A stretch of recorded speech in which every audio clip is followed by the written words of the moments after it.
I got money on my mind. I'm just trying to get some dough. I ain't picking up my line unless it's money on the phone. Welcome, everybody, to another episode of the Black Wealth Renaissance Podcast. Your boy, David Bella, 1/4 of the Black Wealth Renaissance, checking in on my co-hosts. Fellas, how y'all feeling? What up, what up, what up? It's your boy, Jalen. Another quarter of the Black Wealth Renaissance. Feeling great today. Checking in on this lovely Saturday, man. Can't wait to get this show started. What's good? I'm chilling, man. It's your boy Jared, another fourth of the Black Wealth Renaissance. I can't complain, man. I'm enjoying my Saturday, getting some work done and stuff.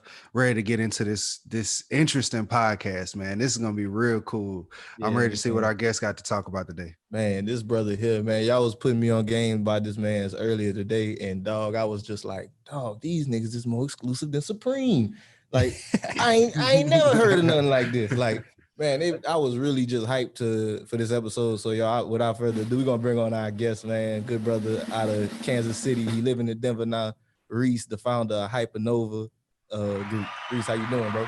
Good, man. Glad to be here. You know what I'm saying? Ready to give y'all some game. Ready to give y'all listeners some game. You know what I'm saying? For sure. Well, we glad to have you on, bro. We so happy that you could come on and join us with the pod today. So, Reese, man, to get it started, we know you out here killing it in the resale game. But we want to know, like, how you got started in this. Like, what was your beginning to this flipping game? Yeah, so for me, always came down to having a love for shoes, right? Like, that's where it started for me. I would say I've been reselling, in general, reselling about 10 or 11 years.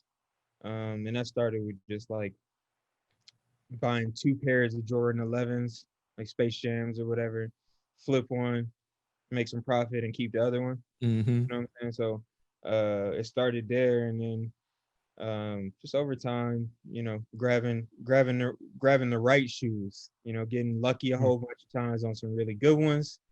And then, I got frustrated about not being able to cop because of bots and all that. So then I taught myself all the things that, go with that. And then I pretty much just jumped in that world. Man, not being able to cop because of bots is tragic, bro. Like, that sounds familiar, right? No, like for real though, bro. Like, but before we even deep dive into like the bots and everything, for the audience that's not really too familiar with the reselling industry, I know you just said, you would buy shoes and everything like that.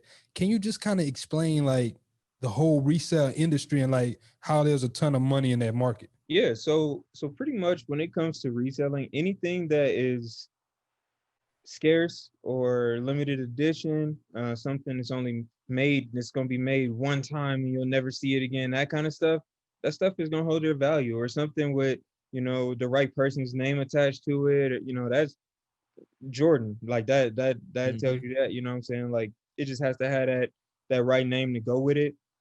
So, there's always going to be more demand than supply when something's limited edition. If it's, you know what I'm saying, if it's something nice, if it's something, just that people want, always going to be more demand than supply. You might be 2 million people wanting a particular pair of shoes, and there literally might be 50,000 pairs. There might be 20,000 pairs. There might be 10,000 pairs.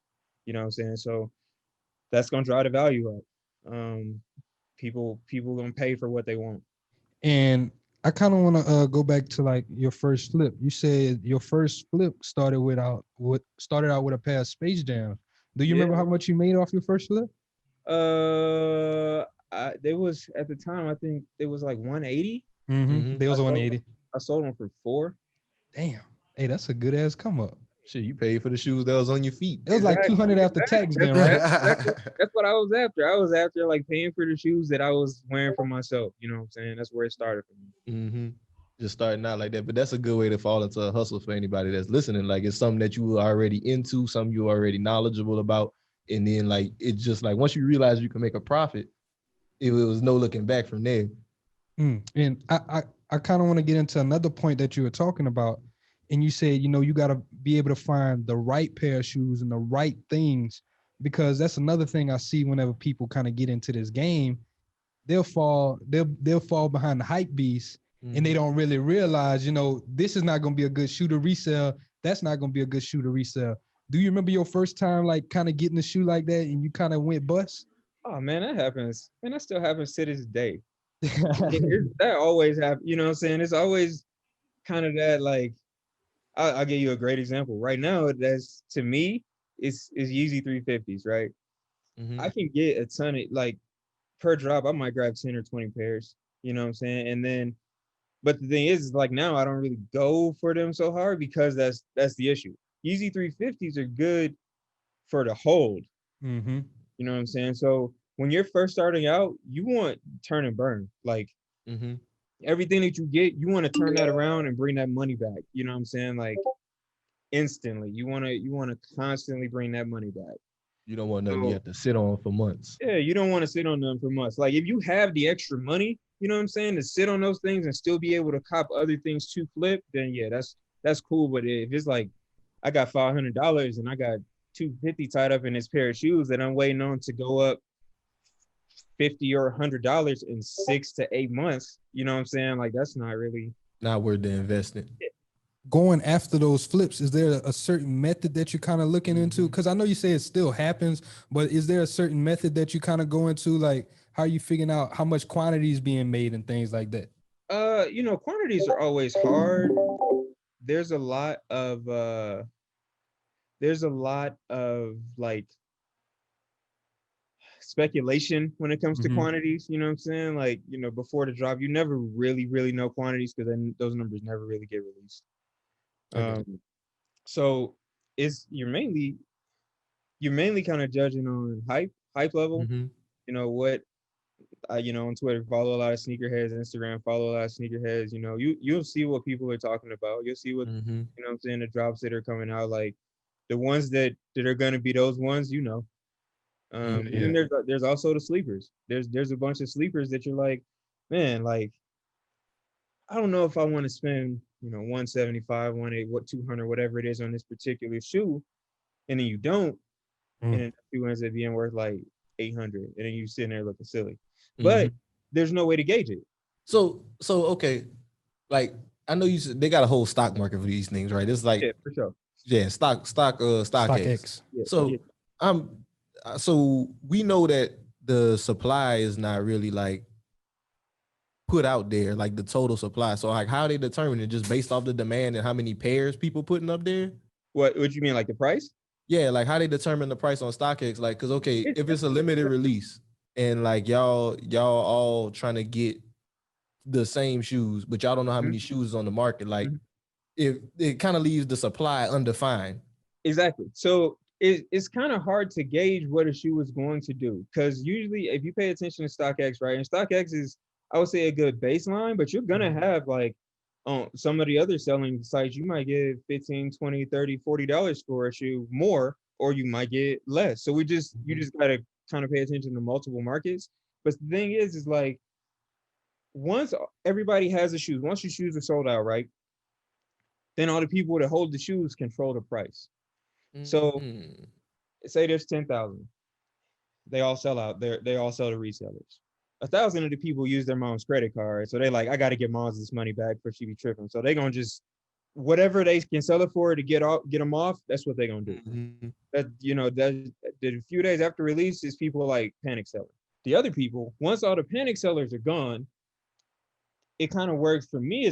It always worked like I'm gonna hold this shoe until I absolutely need the money.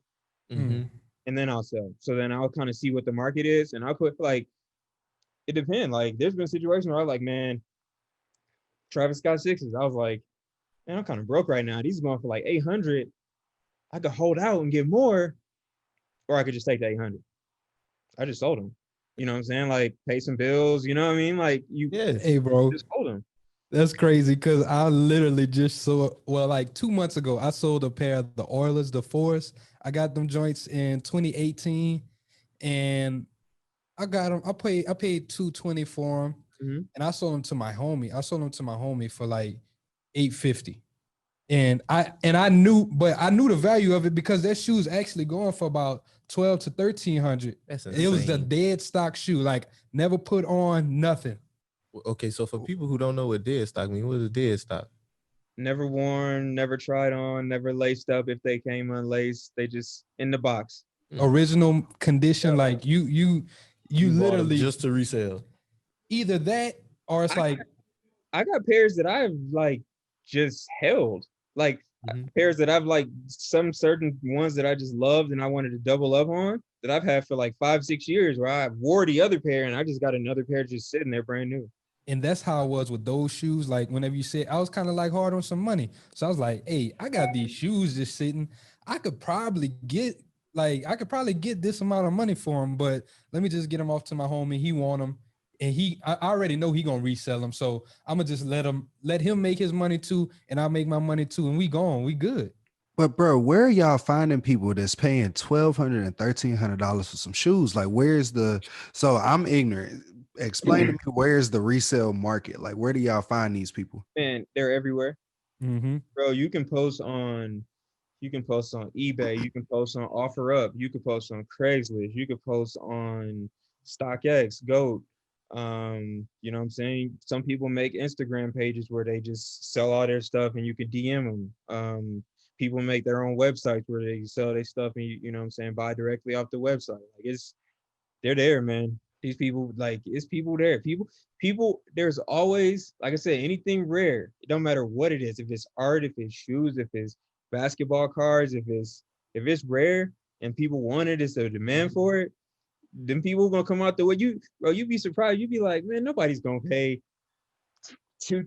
Man, let's see. My most expensive flip, that made me the most was the Red October Yeezy 2s. You had them hoes? Bro, I got them directly from Nike. I was sitting on my couch, the notification. What? I checked out. Like, my homie was sitting there with me. I'm like yelling. He's like, what's good? I'm like, ah! He couldn't figure out what's going on. You know what I'm saying? But yeah, I turned them. I got them. That was February of 14, I think. I sold them in May of 14 for $5. Damn. Paid $250. I think they. Damn, son, where'd you find this? God damn. I think they go up for like they more now though. They like in the 20s last time I checked.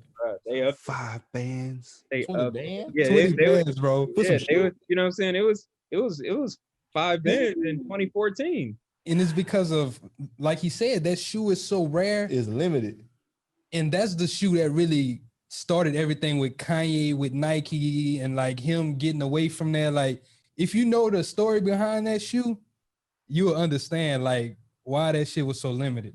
It was wild. That was a wild story. So another question then. I know y'all flip more than just shoes, right? Mm-hmm.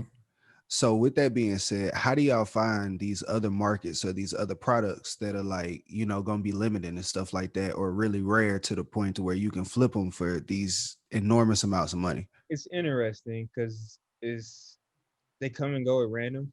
Mm-hmm. You know what I'm saying? For example, Telfair, when we did the Telfair thing. I heard about that. Yeah. One of our mods came to us he's like, yo, I think these bags are about to be a flip. So he put together a guide. We was like, all right, we're going to go for them. So, we copped a couple. I think I copped like an orange medium or something like that for $202, I think it was. And I sold it on eBay for $500. Damn.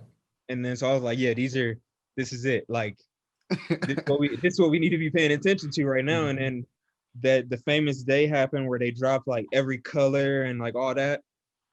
And that's what sent Hypernova kind of wild into the stratosphere. But that day I was working at Apple still. I was getting ready for work, and I came back and I had my bot running. Mm-hmm. I came back and my screen was just full of captures, and I was like, what the hell is? So I just started doing captures.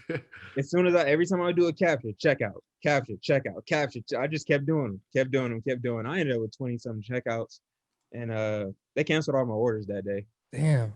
But yeah, like, it's just finding those things. Like, there's just things, like, you just find those things. Like, in the summer it was swimming pools because no one, like, everything was closed because of COVID. Mm-hmm. People wasn't going to swimming pools. So like home swimming pools, bro, like ate all summer on those. At the beginning of the pandemic, Nintendo Switches scarce because the Nintendo Switches factory was the factories was closed. So, you know what I'm saying, people were at home like, I'm trying to find something to do. Let me get these Nintendo Switches. Well, there ain't that many of them, so they became scarce and then they became more valuable. was making like 100, 150 per Nintendo Switch. Damn. So how did the group come about? Like, I know Yeah. we talked about you as an individual flipper, but like, how did it go from you making bread to like, okay, cool, I'm gonna make a whole group based around this? Yeah. So, groups like ours exist, and they've been around. I don't know. I know of one other group that has a black owner. I don't know if it's fully black owned, but me and Scrap, as far as I know, are the only fully black owned group. But so me and Scrap kind of became friends on Twitter. I honestly couldn't even tell you when. It's been um 8, 9, maybe 10 years. You know what I'm saying? Just on some chill stuff. Just I don't even know how we started following each other in, you know what I'm saying, in the first place. Like, how do you follow anybody? But you know what I'm saying? Yeah, we just became cool and just always was cool over the years and all that. And then 2018, beginning of the year, I was working at Apple. I worked at Apple for like 5 years, the Apple store.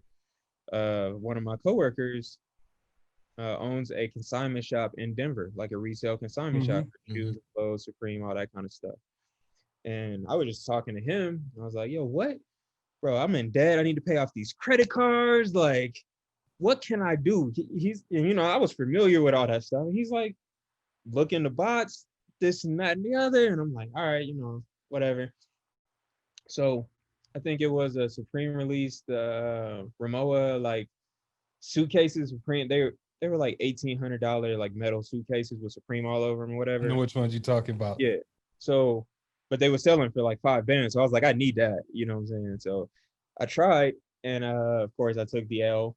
And that next day I was like, I'm about to start getting into bots. So once I started getting into bots, I would talk about it on the timeline or whatever. So Scrap just DM me one day, literally like, what are you talking about, bro? Like, what is all this that you're talking about? So he was looking for a way to make, some money for himself. So I kind of taught him the things that I was learning, which at the time, like, I didn't know shit. You know what I'm saying? Like, I didn't really know anything. There's a lot that goes into botting, just like, the knowledge, the proxies, the knowing how to make your address look different, a bunch of different ways on your profile, just a whole bunch of different stuff. So I kind of just learned as I went along, and we kind of learned together.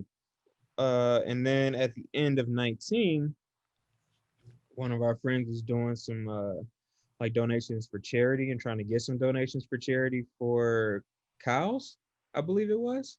And we was like, so me and Scrap already had the Discord server that exists as Hypernova. We already had that. It was very basic. I actually saw a screenshot of it last night before everybody was in it. It was like 5 channels, and it was like 3 people. You know what I'm saying? It was me, Scrap, and one of the other homies. And it was just a place for us to kind of put our stuff. The releases coming out. When you run a bot, it sends, like, if you get a checkout or whatever, it'll send it to a webhook. So your success will show up in your Discord. So you make a channel for that. Like, we had just very basic stuff.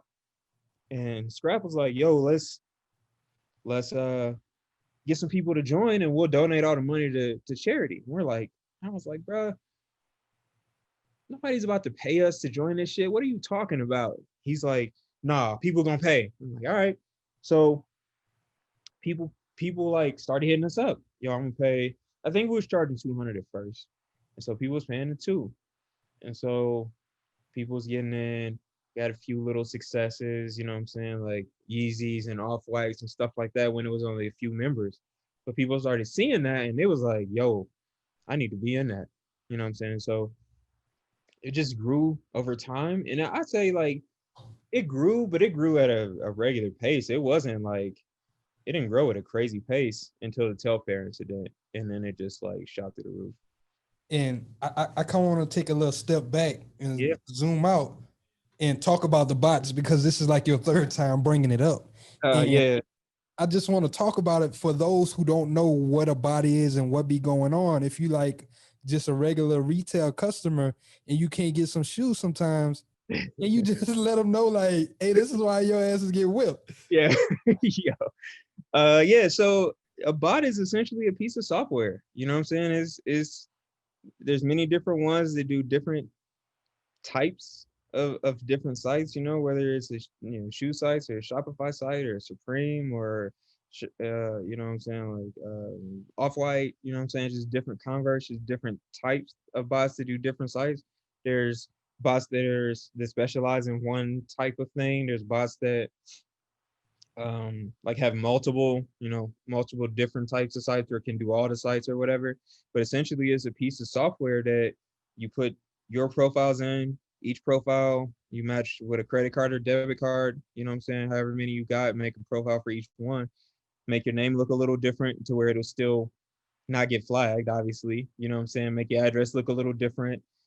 East versus E versus EST, like that's all the same thing. Or street versus STR, apartment versus unit versus number. You know what I'm saying? Like little things like that make your address look different. So essentially you have the bot programmed to either on a link or a keyword or whatever, however that bot runs, because they all kind of do things a little differently. It picks up that product as soon as it's live, tries to add it to cart, tries to check out with your information. If there's a captcha, the captcha will pop up. You can do the little captcha or whatever, but that's really all you'll have to do. Some sites are not going to have a captcha, like Foot Locker or whatever. You literally just going to push play and hope for the best. So for somebody that like will want to learn how to make their own bot, like where do you go to make a bot? I say there's a lot of information where people make like bots or scripts, right? Like learning how to write scripts, because script you don't need a pretty UI and all that. It's just, you can run a script and the script will program whatever you program it to do, check out something on a particular site.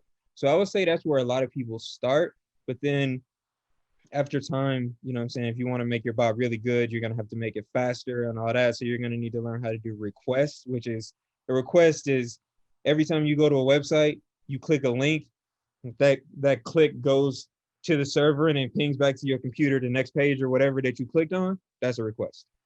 You know what I'm saying? So every time you're sending information, that's a request. So if you're sending you're trying to check out or whatever, the bot's trying to check out for you, it'll like add the cart. Once it adds the cart, then it'll go add your shipping address. Then it'll come back, then it'll add your billing, then it'll add your cart. You know what I'm saying? It does it each step. So that's the request. Each step is a request. So essentially just making your bot look human. That's if you can make it look like it's a human on the site doing whatever it's programmed to do, you'll win. And that's kind of interesting too, because I know they started doing the recapture to kind of combat the bots. So how the hell you get around the recapture part? Hey man, I can't be asking that. That's spending too much of the tea. No, it depends on your bot, how the harvesters work and all that. Like some bots, like no matter what, you're gonna have to click the capture. You know what I'm saying? So they'll pop up. Each individual little capture window will pop up for you, and you just do them, and then the bot will go back to doing what it's due after the capture. So like, it's not really stopping anybody. Like, look, man, it just makes the process go a whole lot faster for you to purchase the item versus me actually having to physically Click on it, your enter my information, type in your card, autofill. Like, I cop a lot manual too, but it's because of autofill. You know what I'm saying? I'm on Mac, got the fingerprint, I autofill, it autofills my cards. The only thing I had to type is my CVV. So that's how I win a lot of times too. Even if I'm not using the bot, I'll cop manual, just will autofill. So whenever you running these bots, you have to be manually sitting in front of the computer yourself, right? Not necessarily. It depends. I would say it more so depends on the bot. Like say it's a Shopify site, which is a boutique. Things sell out really quickly on Shopify sites, so you want to be there for those. You know what I'm saying? Like you don't have time to really wait. Let's say I'm running like Foot Locker, Foot Action, East Bay, Champs, like all of them, Finish Line. All I got to do is push play on the bot and I can walk away because they don't have capture. So I literally can, I used to do it. I push play and go to work. And then you just come back to whatever shoe you wanted, however many it would give me the notifications to my Discord. So every time it checked out, I would see it at work. You know what I'm saying? And I could stop the bot remotely and all that too if I needed to, but just let it run. Hey, that's dope. Okay, so I do kind of want to dive more with like how Discord interacts with these bots, because I know Kelly mentioned it to me before. Like a lot of like one of the big advantages of Discord is that it works with these bots. So like, can you control the bots from Discord, or like how does that work? It depends. Each bot kind of can write things how they want. Like some bots for Discord, the only thing that it's gonna do for you is like allow you to reset your key so you can put it on another computer or something like that. Some bots will definitely like you can have full control. Some bots have iOS apps where you like it's running on your computer, but you doing full control. You know what I'm saying? From your phone or your iPad or wherever.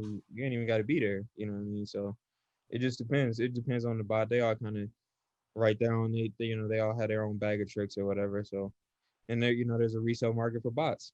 Of course. Y'all resell bots? I was actually just about to ask that. Like, how do I get me a bot, bro? So yeah, there's a resale market for bots. There's a couple places you can go to get a bot. And the resale market for bots is interesting because when I got into botting, it seemed like they restocked all the time. And now it seems like they never restock. So the ones that all the people that got all the bots, the value just keeps going up because they don't ever restock. They went that. So if you know how to make bots, then like, Oh, bro, you you know how to in make bots, you could supreme demand. you could be a millionaire without question, easily. Like, hey, if anybody knows how to build a bot, holler at me because Hypernova needs a developer. What's up? Sheesh, hey. Y'all heard Hey, it y'all here. get at them. Y'all heard it here. BWR, man, trying to get y'all some work. These bots though, it's real interesting because it's like I keep thinking about like they setting these measures in place to like stop them, but you still finding ways to finesse around it. Bro, it's a cat and mouse game. That's all botting is. Like the developers of the bot, so when I first started botting, a lot of bots were like just lifetime fee, right? Like you pay this, you own the bot for forever. That works, but it doesn't work in a certain sense because one, if you got to keep releasing the bot, it's going to water down the market and there's going to be a million bots for people trying to go after 10 products or whatever. You know what I'm saying? So you don't want to keep doing that. So what they did is they started making them more scarce, and they also started doing like some of them are you pay a fee up front, you pay a certain amount every month. Some of them you pay every 3 months. Some of them you pay every 6 months, yearly. Like, but they all do a renewal fee now, and that's how it keeps them working. It keeps money coming in for the developers to keep working on the bots. Because the problem they used to have is like once that bot wasn't hot no more and they're not selling anymore, what is my incentive to keep making this bot better? So now with the renewal fees, like it's all that. But they're making money off the renewal fees. But the bot market, the side market, you know what I'm saying, the resale market goes so crazy. I don't know how. I mean, it's obviously sustainable because it's, you know what I'm saying, it's been going like this for a minute. And there could be a bubble where it might pop because some of them are the values on some of them are astronomical. So, like, whenever you say astronomical, do you have just like a figure in your head you could probably spit out? So one that we have, for example, is called Wrath. Wrath is I think it's 300 retail and you pay monthly, I think. We bought it resale. We bought it in August for $4,200. For what? Damn, son. God damn. But so For a that's piece of software? hold on, check it out. That's not even the good part. The good part is that we've made money on it. It's worked for us. You know what I'm saying? Like we've made money on it. I think the lowest, I can probably find it real quick. The lowest ask on it right now, 7,200. God damn. And you say when y'all got this? August, first week of August. Man, that's some crazy appreciation. That's Fuck real estate. digital real estate where is that? Yo. Hey, Yeah. if y'all know how to develop this shit, y'all hit both of us up. Yo. Yeah, man, it's wild. It's a whole subculture that people don't even know exists. You know what I'm saying? Like, I mean, there's bots for everything. Obviously, sneakers are the hot things, but people, like I said, everything you resell, we was reselling pools and all that. That was like Walmart and Target. There's bots for that. Best Buy, there's bots for that. There's bots for the card sites. There's bots for Funkos. You know what I mean? Just gotta find the bot. That's it. You just gotta find the one that's gonna get you what you want. You know what I'm saying? So My first time hearing about y'all was definitely the whole Telfar thing, and that was That was crazy. Like I know that probably had to feel good. Like they had to completely change up how they was doing things. Hey, bro. Like, yeah. So when I copped all those, they didn't have. So they're a Shopify site, right? They Right. didn't have any bot protection. No kind of. So when you can run advanced mode on your bot, you're checking out. But see, the thing is, that most sites have bot protection, so you can't run advanced mode. You know what I'm saying? But Okay. on that site, I knew that I could run advanced mode, so I literally ran every color, every size, and checked out every one that I put in there. And that kind of brings me back to something that Amazon did in their first days. That's how Amazon really started beating people out. I don't know if a lot of people know this, but it was one holiday season. Amazon went to Toys R Us and they purchased like I forgot what it was. It was like either a Pokemon, something like that. They was losing money out the But ass. Toys R Us didn't have a quantity limit on their shit. So what Amazon did was they purchased every fucking toy from their website and they put it on their site and they started reselling it like higher than that. I was like, wow, Supply bro, and demand. that shit's crazy. Yeah, And man. Anything, you know, like I know people like I'll tell you the other thing. Being a reseller is I'm gonna say it's hard. I'm gonna say it's hard, but it's not hard at the same time. I'm gonna say it's hard though because people hate us all the time. Like I ain't gonna lie, bro. I told them I was gonna tell you this on the Hey. episode. Respectfully, fuck you, man. Hey, I respect it, bro. I respect it. Bro, I used to be on the other side of that. I used to be like, man, I hate these niggas. Resellers, all this bullshit. And then I was like, wait a minute. I can make how much? Yeah. These niggas ain't so wrong. Like, maybe I'm living wrong, nigga. Like, maybe I'm on the wrong side here. I'm on the wrong side of the game though. Hey, I'm definitely thinking about that for like concerts and stuff, bro. Cause I always be mad every time as soon as something drop, all the tickets you know gone. what's interesting is concerts, it's illegal to sell concert tickets. Like resell, like Swear. well, no. It's not illegal to resell. It's illegal to bot and resell. Swear. Yeah. Bro, they made it federally illegal. Damn. You don't go to time. jail. People still do it. Don't get it twisted. Oh yeah, of course. People are Yeah. not scared of the cops. I mean, Like, people I'm trying to still make selling money, weed. like, I love the game. I love the hustle. yeah, so it's wild. Like, but yeah, concert tickets is definitely that was another thing. Like when we really first got going, like the group, that was one of the things I was like always on because I've that was the thing I've always bought and resold, but mainly like to get my free tickets. You know what I'm saying? To get my tickets for free. That's always why I did it. So, you know, we see these shows, but like certain shows, bro, like Travis Scott, Crazy. Price going up. Crazy. Anything with Travis Scott name on it, it's like the price is gonna go This up. nigga made McDonald's boom this You know what past I'm saying? month. Bruh, McDonald's. Stock is going crazy.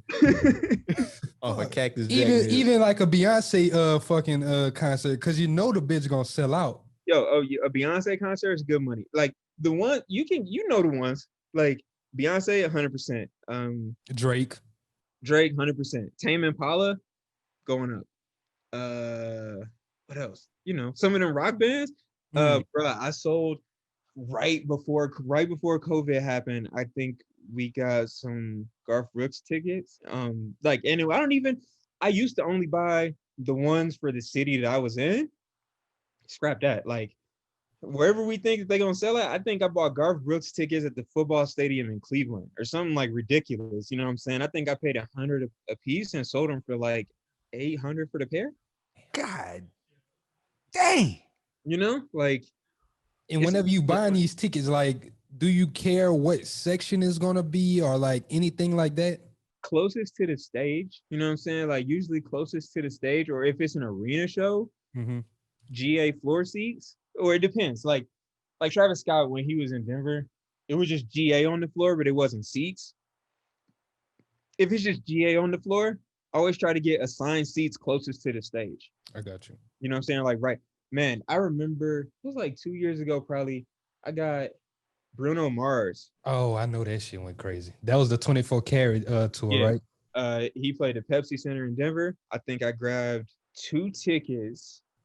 Like stages on the floor, but then like right the first couple rows, I think it was the second or third row up, 2 seats right there together. I think I paid 354.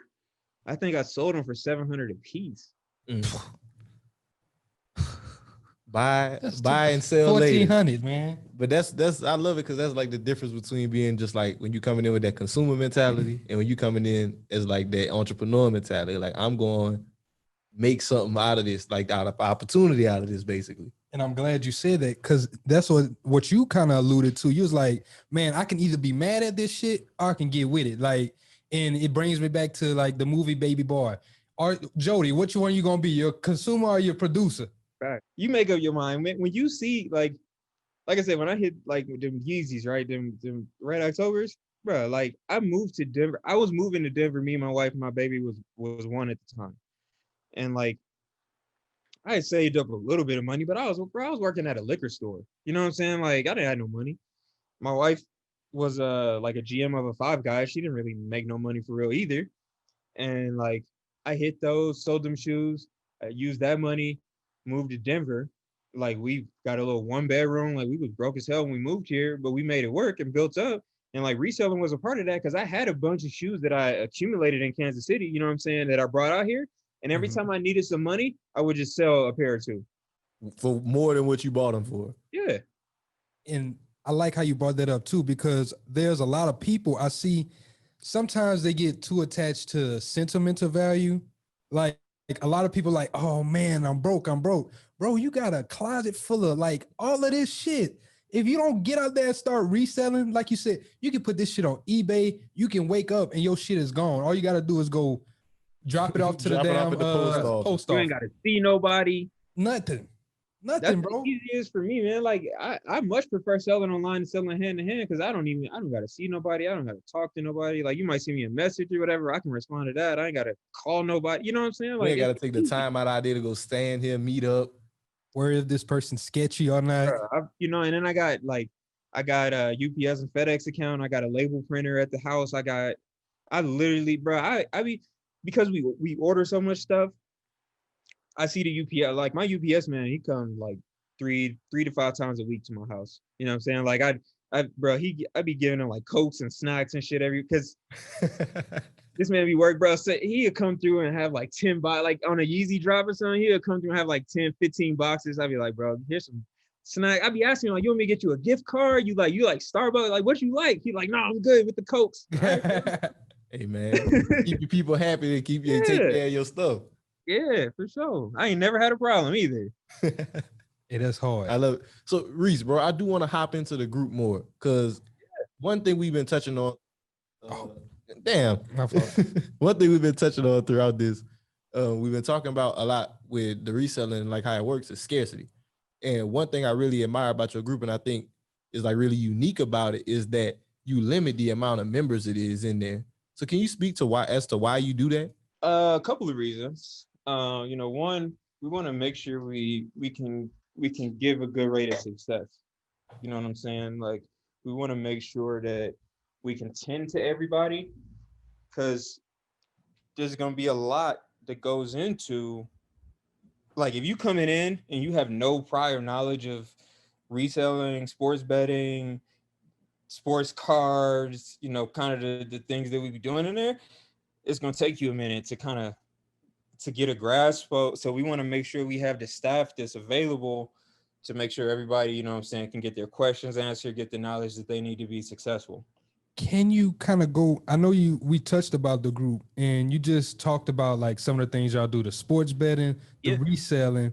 And I know you said you kind of got it, how it got started, but for those who don't really know what the Hypernova group is, what all do y'all offer?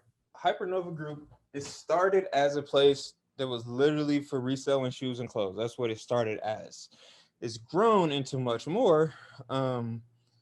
Just with the additions of certain people, people have knowledge on certain things. So we kind of added sections as we've gone on. So for starters, with you know what I'm saying, a membership, you get obviously any of the help you need learning to resell. You're gonna get monitors for all the sites, so you'll know when products go up or when there's shock drops or any of that. Like, you know, usually like a Nike monitor, say like they're gonna shock drop on those sneakers, it'll usually show up like 2 minutes before when they load it, before it actually shows up on the app, so we kind of can prepare.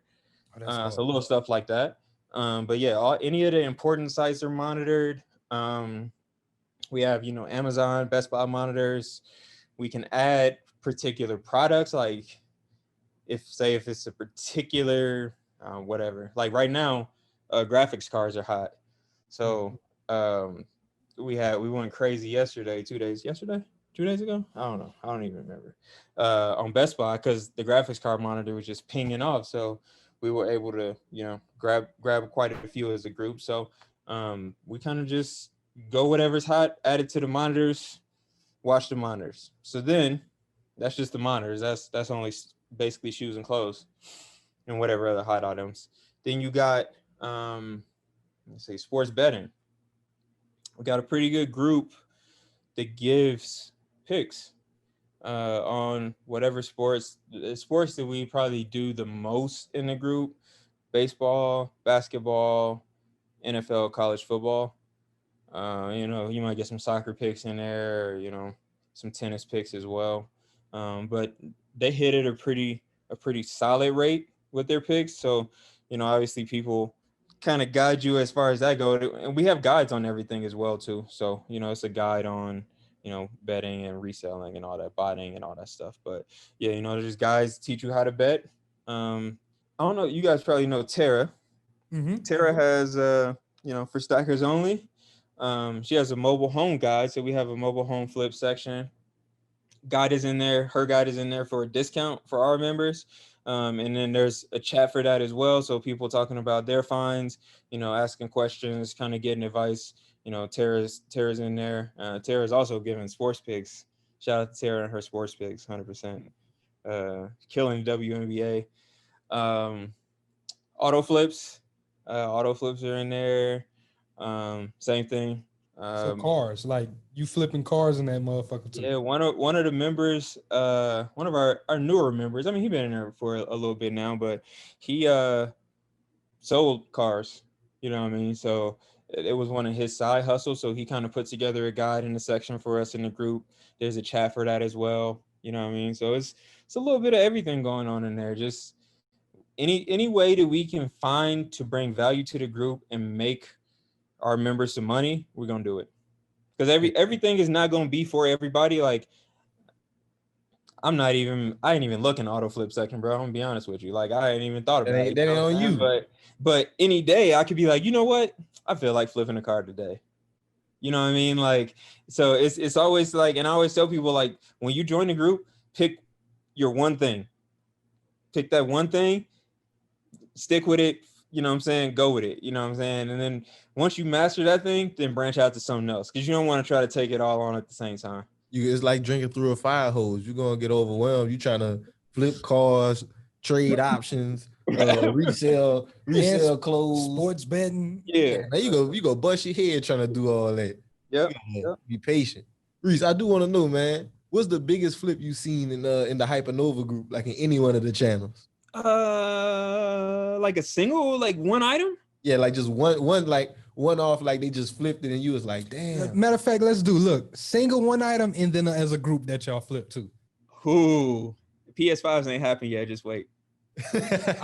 Kelly was actually telling us about it. So we're gonna get into that next. Hey, we're gonna be acting up on PS5. I mean, we already, bruh. Yeah. All right. Yeah. All right. So, single one item. I don't know. I don't know that the biggest flip has come from selling an item. I think it came from sports betting. Damn. So what was the biggest flip? I think it was one of the newer ladies. Shout out to the lady, because we have a ladies only chat as well in the group. Hard. Yeah.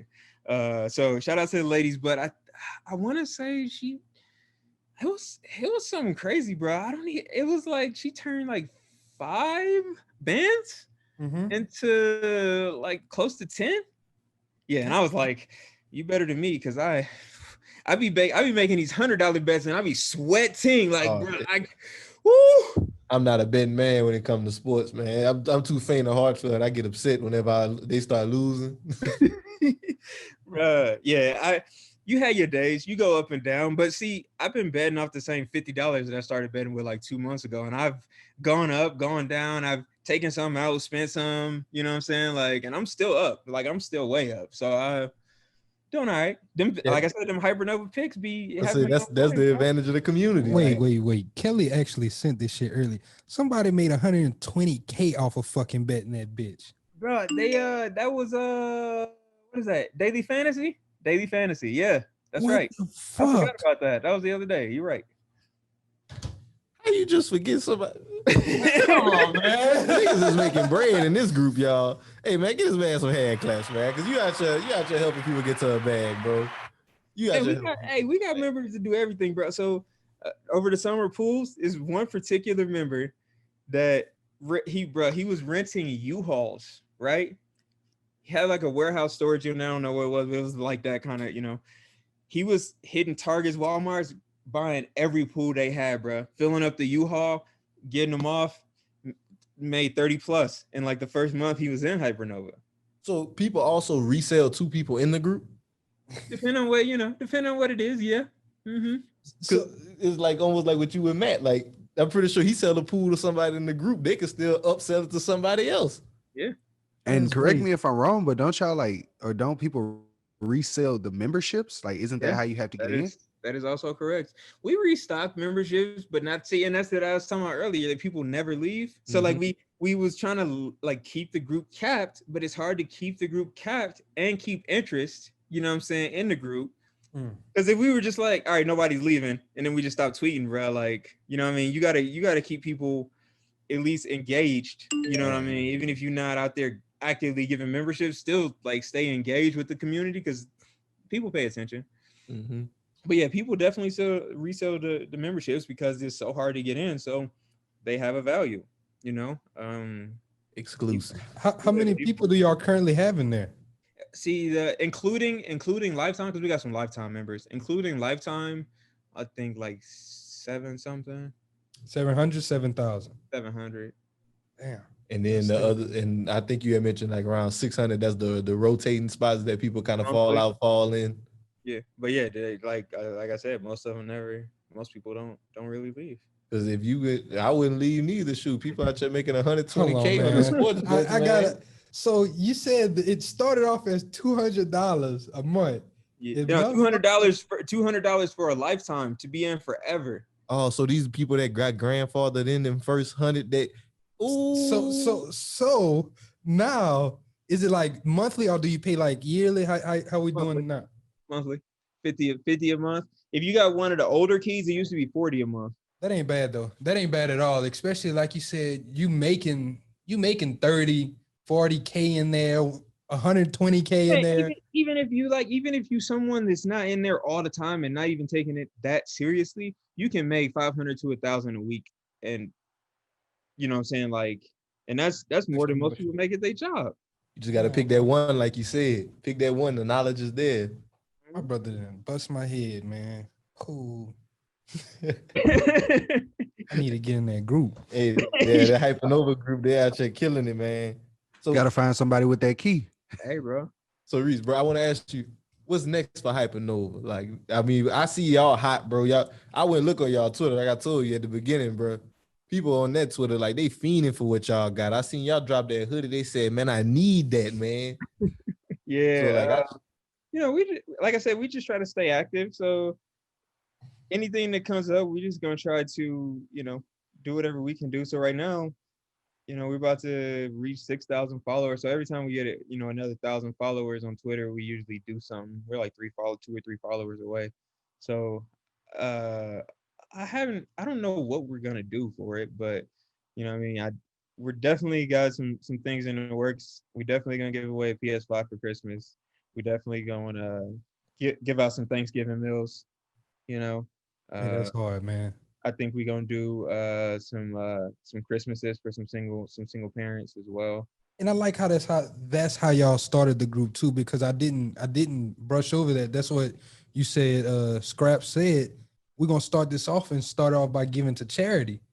And that's really cool because I always see like whenever somebody really just giving from the goodness of their heart, like you always get back like tenfold, like automatically, like it's just you putting out the energy that you getting back from the universe. So I'm glad that y'all still keeping it like that. Like you said, we trying to give out Thanksgiving, we try to give stuff for Christmas. Hey man, that's beautiful, my brother. Thank you. But yeah, it's Hypernova is we always want to do whatever we can to advance. We always try to be innovative because some of the stuff like mobile home flips and auto flips, like it ain't no other groups doing that kind of stuff. You know what I'm saying? So, just trying to be different and take things as they come. But we definitely looking for whatever those next things are. We always trying to figure out what that is. So we'll figure out. I don't know what it is, but we're gonna figure out something. Hey, that's dope.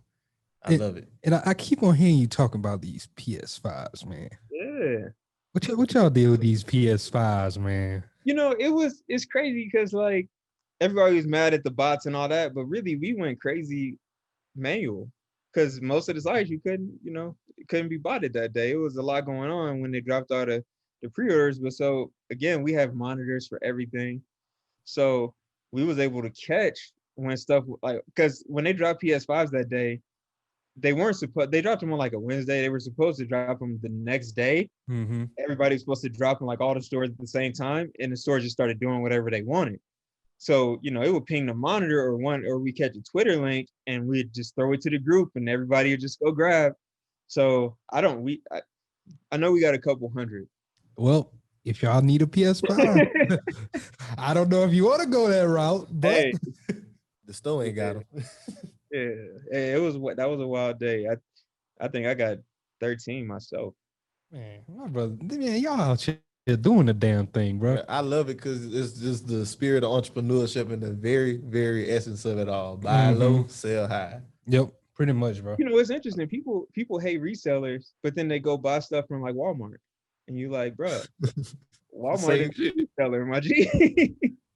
And really, real shit. That's all Walmart is. Like Walmart is just like, we want to make sure we have everybody's fucking product in here, and we're gonna give it to you the cheapest price that we can get it to you for. They buy it in extreme huge amounts, and then they piece it out.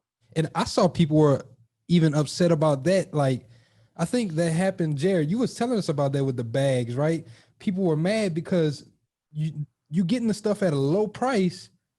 Like the bags might not cost but $50 to make. They reselling it for $200, and people were pissed off about that. Like, how can you be mad at that when at the end of the day, I still gotta eat? I need to make a certain profit margin. I gotta pay people. This website ain't cheap.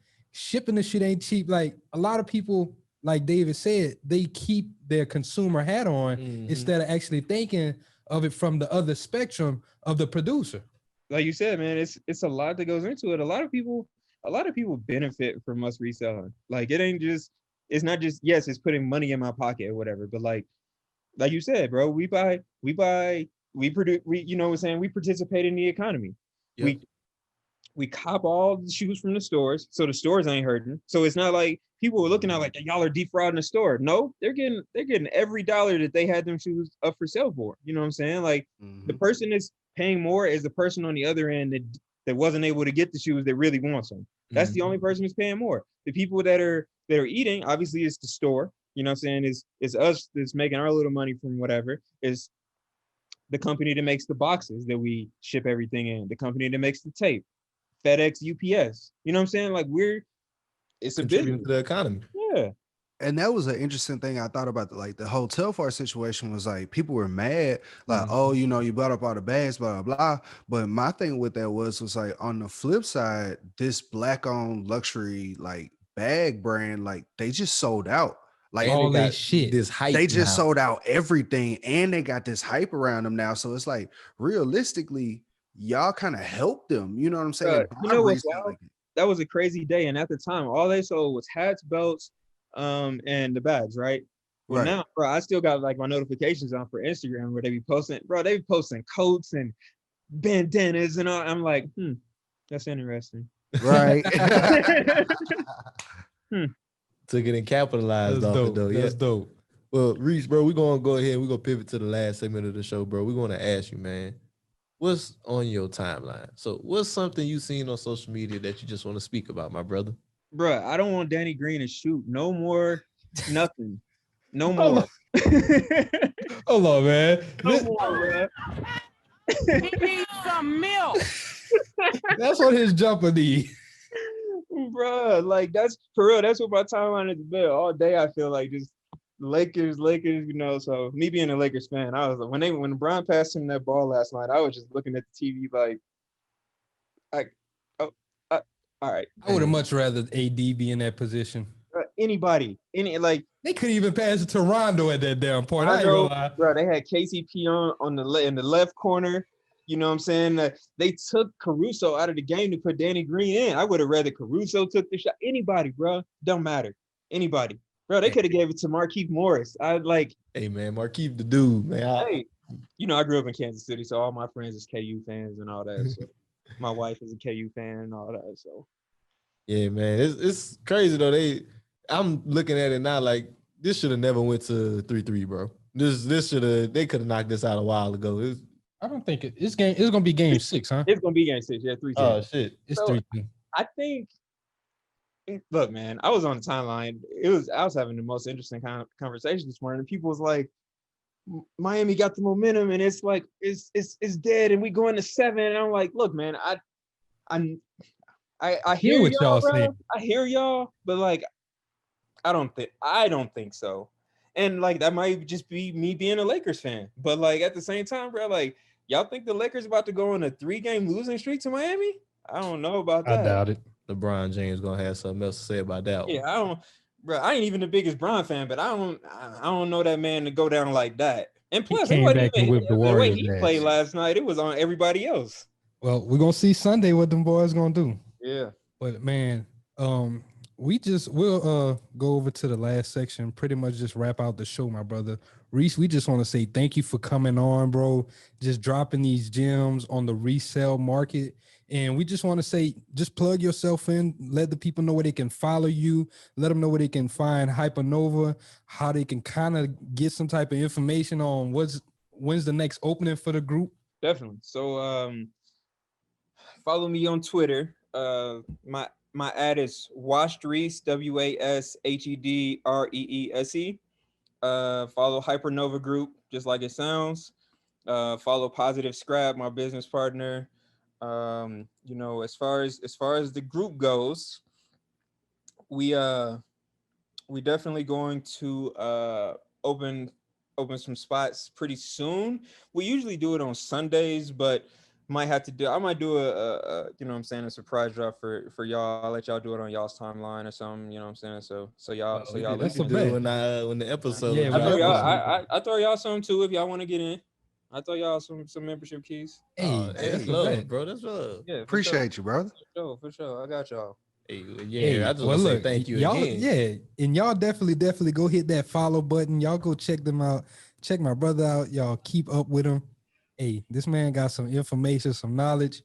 And if you trying to make a bag, I'm telling you, 2020 is the year to do it. There's a lot of shit. A lot of people sitting at home broke. If you got a little money, like he said, some people doing it on their mama credit card. If you got it, you can make some money. Well, before we wrap this thing up, y'all got into a couple of house cleaning notes. So first and foremost, everybody, thank y'all once again for listening to the podcast every week. Make sure y'all follow us on social media at Black Wolf Renaissance at BWR Podcast. We always dropping content for you guys. We have BWR Movement on Twitter. Got a lot of different information, a lot of different content we dropping for you guys. So make sure y'all stay plugged in. Y'all check out our book, Manage Your Money Like the 1%. It's a guide to getting your finances together and getting started creating multiple streams of income through investing. We got that's going to be available down in the show notes. And y'all stay on the lookout for the different course products that we're going to be dropping in the next couple of weeks. We're going to be dropping some different educational courses showing you how to take advantage and build your credit on your own, how to start investing in the stock market for the long term, how to create and monetize your own podcast, and giving out the tools on how to grow and monetize social media. So we're going to be having those course products coming to y'all real soon. So y'all stay on the lookout for that. Jalen, Jerry, y'all got anything? I just want to back up and just say thank you too, man. Like, thank you to all of our fans. We appreciate y'all, all of our listeners, not even fans, our listeners, our family, like y'all family to us. We appreciate all the insight that y'all give us. We appreciate y'all sharing this with your close family, your friends, anybody who y'all feel like needs to hear this. So I just want to say thank y'all for constantly keeping us on the up and up. And I just want to give a quick shout out to a couple of the people that gave us reviews on the last couple of podcasts, man. Thank you, Leak YK. Thank you, Sir Charles III. Both of those people gave us some real good reviews and stuff on the podcast, and we really appreciate it and everything, bro. Sir Charles III said we pushing the culture forward, man, and we really appreciate it. So thank y'all. Y'all keep reviewing and everything. It helps us grow. It helps us get out to more people. Hey, Appreciate it. appreciate you, Sir Charles and Leak YK. And with that said, this is Black Wolf Renaissance signing out. Peace. I got money on my mind. I'm just trying to get some dough. I ain't picking up my line unless it's money on the phone.